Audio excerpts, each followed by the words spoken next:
Kemudian ayuhal muslimun rahimakumullah, ibadah puasa juga mengajarkan kepada kita tentang manhaj, yaitu metode di dalam beragama, metode di dalam mengambil dalil dari Al-Quran ataupun sunnah Nabi SAW.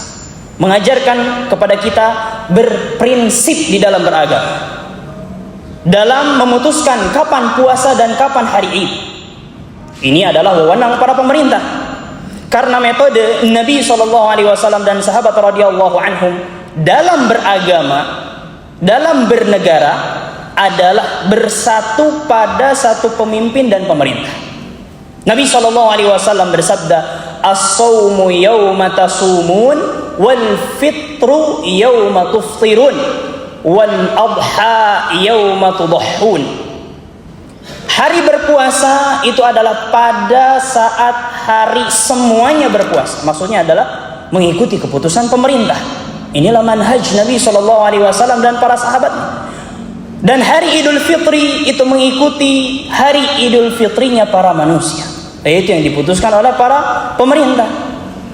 Dan hari Adha, Idul Adha, itu mengikuti hari Idul Adhanya manusia, yaitu yang diputusi oleh para pemerintah.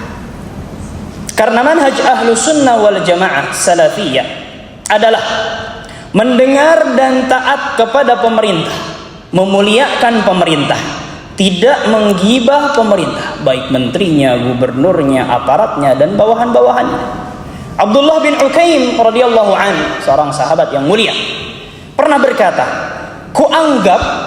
aku menganggap menyebutkan aib-aib para pemerintah sama seperti tolong-menolong untuk membunuhnya. Karena tatkala seseorang menyebutkan aib-aib para pemimpin, menjelek-jelekannya, menggibahnya, akan timbul di hati para pendengarnya kebencian kepada pemerintah, yang itu akan menyebabkan pemberontakan dan lain sebagainya dari hal-hal buruk lainnya.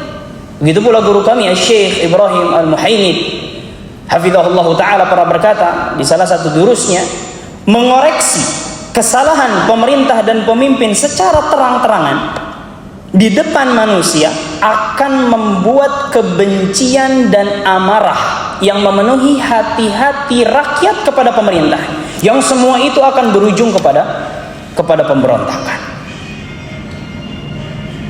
Sebagian kita ada yang berkata, wah gubernur ini nggak becus loh, atau yang lain berkata, menteri ini kalau naik jadi hancur nih, ini jalan nggak bener karena gubernurnya lelet dan lain sebagainya. Ya akhi, banyak-banyaklah memberikan udzur kepada para pemimpin dan pemerintah, banyak-banyaklah memberikan memaklumi para pemerintah. Ini adalah prinsip Ahlus Sunnah wal Jamaah Salafiyah, sebagaimana yang disebutkan oleh Syekh Abdul Salam Barjas rahimahullah.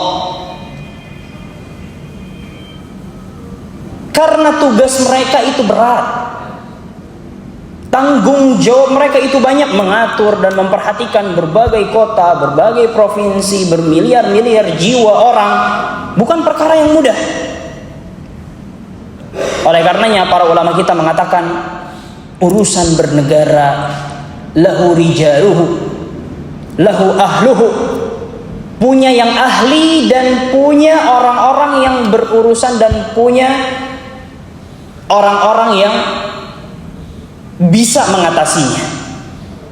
Adapun kita sebagai rakyat, uruslah sebagai rakyat yang semestinya, rakyat yang bertauhid, rakyat yang memperbanyak ibadah, rakyat yang memperbanyak doa-doa kebaikan untuk negara dan para pemerintah. Sudahkah kita benahi istri kita untuk menjadi istri yang bertauhid, berakidah yang lurus, ibadah yang benar, ketaatan yang banyak? Sudah benarkah kita di dalam mendidik anak-anak? Sudah benarkah kita di dalam menjalankan sholat? Sudah benarkah kita di dalam beribadah dan melakukan ketaatan? Sudah seringkah kita mendoakan kebaikan untuk negeri kita Indonesia ini, sehingga kita begitu lancar menggibah dan mengoreksi orang-orang yang ahli di dalam mengatur negara? Begitu pula Syekh Muhammad bin Shalih Al-Utsaimin rahimahullah pernah berkata, bila menggibahi manusia biasa, maksudnya rakyat biasa, ini termasuk dosa besar, sebagaimana yang dikatakan oleh Imam Ahmad bin Hanbal rahimahullah, maka menggibahi pemerintah lebih lagi besar dosanya. Sebab menggibahi para pemerintah dapat menumbuhkan kebencian di hati rakyat, yang itu akan berujung kepada demonstrasi kah itu, pemberontakan itu, huru-hara kah itu. Hal yang dikatakan di dalam Fatwa ala At-Tariq.